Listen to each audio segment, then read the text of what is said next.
வணக்கம். நாம் இன்றைக்கி பார்க்க போகிறது பார்த்திங்கன்னா, ஜோதிடத்தில் 12 ராசி கட்டத்தை பார்க்கலாம்.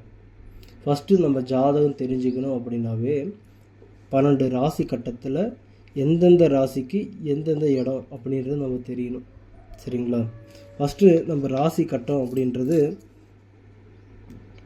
நான் உங்களுக்கு சொல்கிறேன் பாருங்கள். இது ராசின்னு வச்சுக்கோங்க. இதை சுற்றி பார்த்தீங்கன்னா 12 ராசி கட்டங்கள். மேஷம் சொல்லலாம், ரிஷிபம், மிதுனம், கடகம், சிம்மம், இது பார்த்தீங்கன்னா கன்னி, இது துலாம், இது விருச்சிகம், இது தனுசு,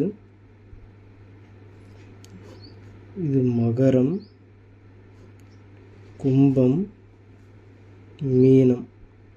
இப்போ மேஷம்ன்றது 1ன்னு வச்சுக்கலாம், ரிஷிபம்ன்றது 2, மிதுனம் 3, 4, 5, 6, 7, 8, 9, 10, 11, 12.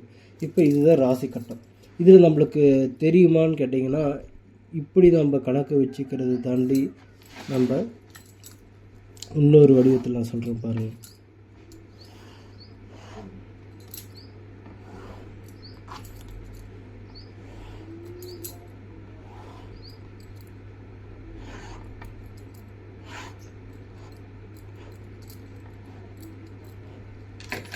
இது ராசின்னு வச்சுக்கலாம். சரிங்களா? மேஷம் அப்படின்றது 1ஆம் இடம். இந்த வீடுன்னு சொல்லலாம், ஸ்தானம் சொல்லலாம், பாவகம் சொல்லலாம். ஒரு இடத்த வீடுன்னு சொல்லலாம், ஸ்தானம் சொல்லலாம், பாவகம் அப்படின்னு நம்ம குறிப்பிடலாம்.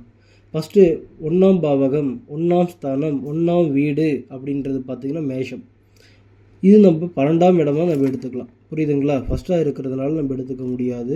நான் உங்களுக்கு புரிகிற மாதிரி உங்களுக்கு பார்த்தீங்கன்னா மேஷம்ன்றது நேர்கோட்டில் வரும் அப்படின்றதுனால இது எடுத்துக்கலாம். புரியுதுங்களா? இது 12ஆம் பாவகம் அப்படின்றதுனால நான் இது வச்சுருக்கேன். அடுத்து பார்த்திங்கன்னா ரிஷிபம் 2ஆம் இடம், மிதுனம் அப்படின்றது 3ஆம் இடம், அடுத்து கடகம் அப்படின்றது 4ஆம் இடம், சிம்மம் அப்படின்றது 5ஆம் இடம், கன்னி அப்படின்றது 6ஆம் இடம், துலாம் அப்படின்றது 7ஆம் இடம், விருச்சிகம் அப்படின்றது 8ஆம் இடம், விருச்சிகம்ன்றது 8ஆம் இடம். அடுத்து தனுசுன்றது 9ஆம் இடம், மகரம் அப்படின்றது பார்த்திங்கன்னா 10ஆம் இடம், அடுத்து கும்பம் அப்படின்றது பார்த்திங்கன்னா 11ஆம் இடம், அடுத்து பார்த்திங்கன்னா மீனம் அப்படின்றது 12ஆம் இடம். சரிங்களா? இப்படி இருந்தால் நம்மளுக்கு பார்த்திங்கன்னா ஈஸியாக புரிஞ்சிக்க முடியும். சரிங்களா? இது பார்த்திங்கன்னா இது ஃபஸ்ட்டு தடவை உங்களுக்கு பார்த்திங்கன்னா ஜாதகம் பார்க்குறீங்க அப்படின்னா இப்படி ஞாபகம் வச்சுக்கோங்க. இப்படி இருந்தால் தான் உங்களுக்கு புரியும். சரிங்களா? அதுவே பார்த்திங்கன்னா இந்த ஓவல் ஷேப்பு இந்த இப்படி இருந்தால் உங்களுக்கு புரியாது. புரியுதுங்களா? எப்பயுமே நம்ம சதுர வடிவில் நம்ம போட்டுக்கலாம், ஸ்கொயர் ஷேப்பில் நம்ம வச்சுக்கலாம். சரிங்களா? இப்போ பார்த்திங்கன்னா மேஷம் அப்படின்றது பார்த்திங்கன்னா ஒவ்வொரு கிரகத்துக்கும் ஒவ்வொரு தனித்தன்மை இருக்குது. சரிங்களா? இந்த வீட்டில் நீங்கள் ஒன்று எப்படி வச்சுக்கிறீங்கன்னா ஓனர்னு வச்சுக்கோங்க. இந்த வீட்டுடைய ஓனர் யார் அப்படின்னா செவ்வாய். இந்த வீட்டின் ஓனர் பார்த்திங்கன்னா செவ்வாய். சரிங்களா? அதே பார்த்திங்கன்னா ரிஷிபம், அந்த வீட்டுடைய அதிபதி பார்த்திங்கன்னா அந்த ஓனர் பார்த்திங்கன்னா சுக்கிரன். சரிங்களா? அடுத்து பார்த்திங்கன்னா மிதுனத்தோடைய வீட்டுடைய ஓனர் பார்த்திங்கன்னா புதன். கடகத்தோடைய ஓனர் பார்த்திங்கன்னா சந்திரன். சரிங்களா? அடுத்து சிம்மத்தோடைய ஓனர் பார்த்திங்கன்னா சூரியன். அடுத்து கன்னியோடைய இதெல்லாமே உங்களுக்கு அப்படியே அப்போ உங்களுக்கு நேருக்கு நேராக வந்துடும். புதன் பார்த்திங்கன்னா கீழே, கன்னிக்கு புதன் தான். அடுத்து துலாத்துக்கு பார்த்திங்கன்னா அவரே சுக்கிரன் தான். அதே போல் விருச்சத்துக்கு பார்த்திங்கன்னா அதே செவ்வாய் தான். அதே போல் பார்த்திங்கன்னா தனுசுக்கு பார்த்திங்கன்னா குரு, மீனத்துக்கு அதே குரு தான். கும்பத்துக்கு பார்த்திங்கன்னா சனி, மகரத்துக்கும் சனி தான்.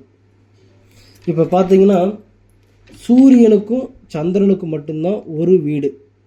மற்ற எல்லா கிரகத்துக்கும் பாருங்கள், செவ்வாய்க்கு 2 வீடு இருக்குது. மேஷம் விருச்சிகம். சுக்கிரனுக்கு 2 வீடு இருக்குது. ரிஷிபம் துலாம். புதனுக்கு 2 வீடு இருக்குது. மிதுனம் கன்னி. அதே போல் குருவுக்கு 2 வீடு இருக்குது. மீனம் தனுசு. சனிக்கு பார்த்தீங்கன்னா மகரம் கும்பம். இந்த எல்லா கிரகத்துக்கும் பார்த்தீங்கன்னா 2 வீடுகள் இருக்குது. சூரியனுக்கும் சந்திரனுக்கும் மட்டும் பார்த்தீங்கன்னா ஒரே ஒரு வீடு. சரிங்களா? சூரியன்றது தந்தைன்னு சொல்லலாம். அதே போல் பார்த்தீங்கன்னா கடகத்துக்கு பார்த்தீங்கன்னா சந்திரன்றது தாயின்னு சொல்லலாம். சரிங்களா? ஆனால் தாயும் தந்தைன்றது ஒன்றே ஒன்று தான். சரிங்களா? ஒரு குழந்தைக்கு அப்படி இருக்கும் பொழுதில் பார்த்தீங்கன்னா இது எல்லாமே உங்களுக்கு இப்படி ஞாபகம் வச்சுக்கிட்டிங்கன்னா ஈஸியாக அண்டர்ஸ்டாண்ட் பண்ண முடியும். சரிங்களா? ரெண்டாவது பார்த்தீங்கன்னா இதில் 2 கிரகங்கள் விடுபட்டு போயிருக்கு. அந்த 2 கிரகத்துக்கு பார்த்தீங்கன்னா வீடுகள் இல்லை. அதுதான் ராகு கேது. அந்த ராகு கேதுகள் ஒரு ஜோதிடத்தில் பார்த்தீங்கன்னா தீயவர்கள்னு சொல்லுவாங்க. ராகு கேதுகளால் பார்த்தீங்கன்னா இந்த சூரியனும் சந்திரனும் பார்த்தீங்கன்னா சிறைப்படக்கூடிய அமைப்பு ஏற்படும். புரியுதுங்களா? கிரகண தோஷத்தை ஏற்படுத்தக்கூடியவங்க இந்த ராகு கேதுகள் தான். அதனால் ராகு கேதுகள் பார்த்தீங்கன்னா நம்ம இப்போ எடுக்க வேண்டாம். இப்போ நம்ம ஃபஸ்ட்டு அண்டர்ஸ்டாண்ட் பண்ணது பார்த்தீங்கன்னா ராசி கட்டம் 12 இருக்குது. சரிங்களா? அதே போல் பார்த்தீங்கன்னா எந்தெந்த ராசிக்கு எந்தெந்த கட்டத்துக்கு அவர் அதிபதியாக இருக்கிறாங்கன்னு நம்ம இன்றைக்கி தெரிஞ்சுக்கிட்டோம். அது போல் பார்த்தீங்கன்னா ஒவ்வொரு கிளாஸும் நீங்கள் அட்டன் பண்ணிங்கன்னா உங்களுக்கு ஈஸியாக அண்டர்ஸ்டாண்ட் பண்ணி நான் சொல்கிறேங்க. சரிங்களா? நன்றி.